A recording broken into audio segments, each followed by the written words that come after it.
Quantum সংখ্যা সমূহের মান হিসাব করে ডি শক্তি স্তরের ইলেকট্রন সংখ্যা বের করো। সো কোয়ান্টাম সংখ্যা সমূহের মান হিসাব করে ডি শক্তি স্তরে কি বের করতে বলছে? ইলেকট্রন সংখ্যা বের করতে বলছে, তাই না? ইলেকট্রন সংখ্যা বের করার তো ফুল আগেও ভিডিও ছিল একটা, তাই না? তারপর আবার দেখাইতেছি।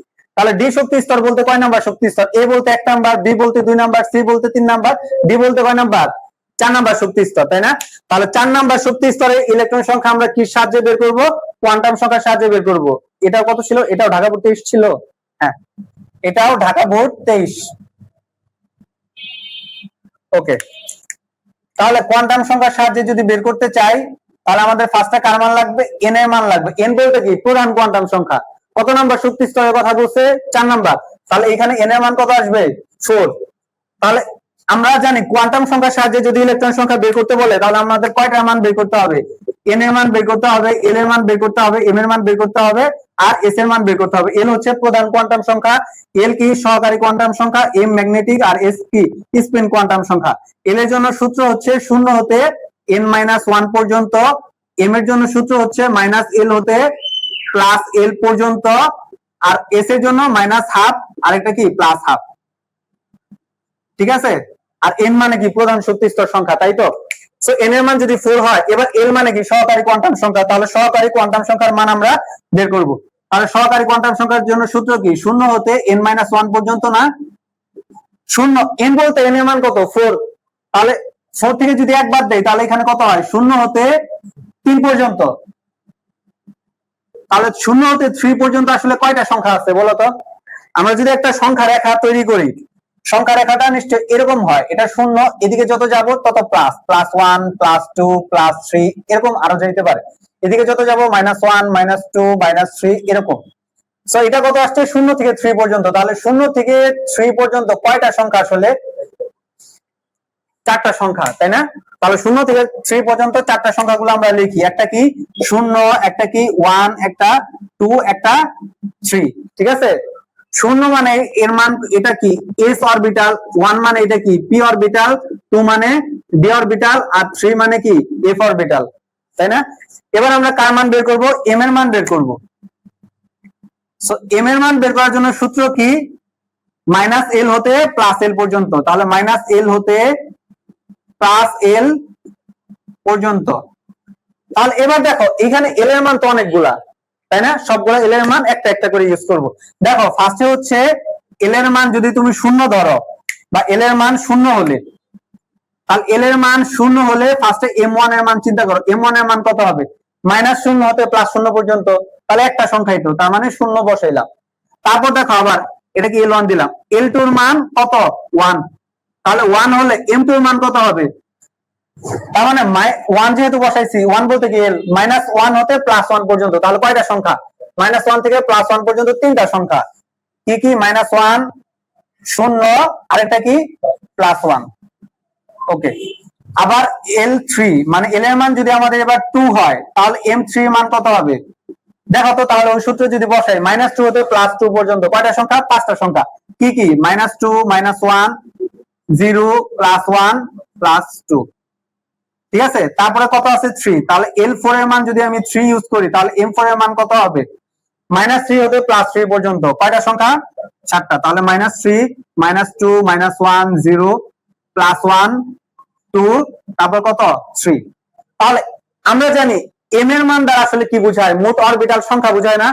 তাহলে এবার আমরা মোট অরবিটাল যোগ করব, যে এখানে মোট অরবিটাল কতগুলো আছে। তাহলে মোট অরবিটাল বলতে m কে বোঝায়। তাহলে m কয়টা আছে? 1টা 2টা 3টা 4টা। তাহলে 4টা m যোগ করি। m1 plus m2 plus m3 plus m4। তাহলে m1 এর মান কত? 0। 0 মানে এখানে অরবিটাল আছে কয়টা? একটা, একটি। 3 মানে এখানে অরবিটাল কয়টা? 3টা। 1 2 3 4 5 মানে কয়টা অরবিটাল? 5টা। আর এখানে 7টা অরবিটাল। তাহলে এগুলো আসলে কি অরবিটাল সংখ্যা? তাহলে যদি যোগ করি 1 + 3 + 5 + 7, তাহলে অরবিটাল টোটাল কয়টা হয়? 16টা। তাহলে 16টি অরবিটাল। তাহলে এবার আমরা কি বের করব? ইলেকট্রন সংখ্যা বের করব। আমাদের তো ইলেকট্রন সংখ্যা বের করতে বলছে। তাহলে এবার ইলেকট্রন সংখ্যা আমরা কিভাবে বের করতে পারি? ইলেকট্রন সংখ্যা বের করার জন্য সূত্র হচ্ছে 2 * অরবিটাল সংখ্যা।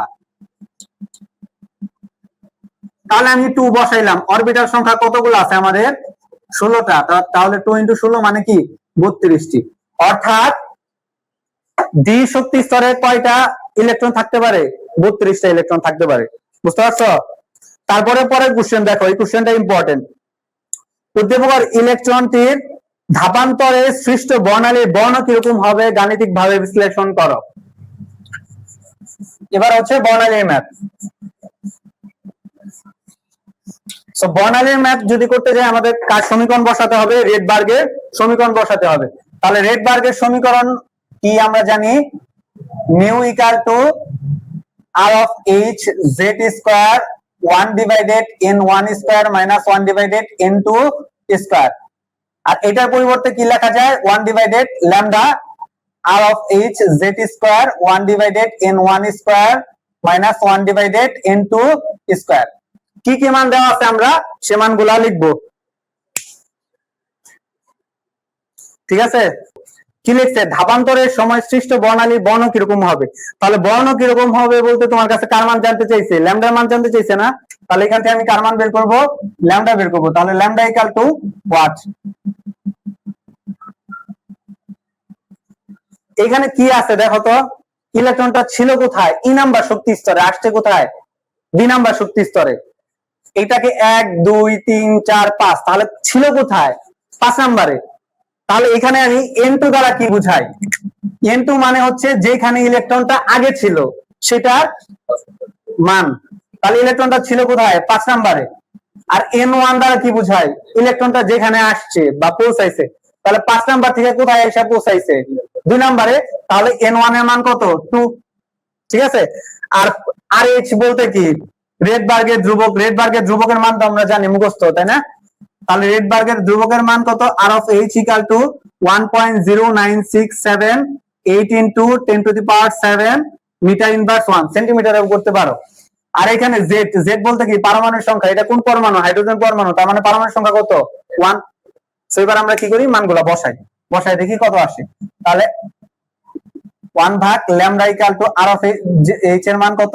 1.0967 into 10 to the power 7 into 1 এর উপর স্কয়ার দিলেও যা, না দিলেও তা, ইনটু 1 ডিভাইডেড n1 এর মান কত? 2, তার উপরে স্কয়ার দিয়ে দিলাম, মাইনাস n2 এর মান কত? 5, তার উপরে স্কয়ার দিয়ে দিলাম। বলো দেখি কত মান আসে আমাদের। দ্রুত করো, আমি একটু দেখি কোন এককে করছে। যদি মিলে যায় তাহলে তো ভালো, করা যাবে। এখানে সেন্টিমিটার এককে করছে। যাই হোক, দেখো কত আসে।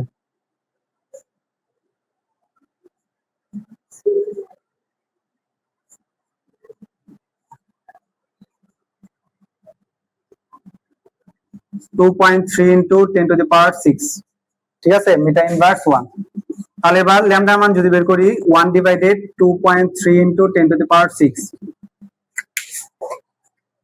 1 ভাগ 2.3 into 10 to the power 6 মান কত আসে আমাদের? 4.34 into 10 inverse 7, 4.34 into 10 inverse 7 metre inverse 1।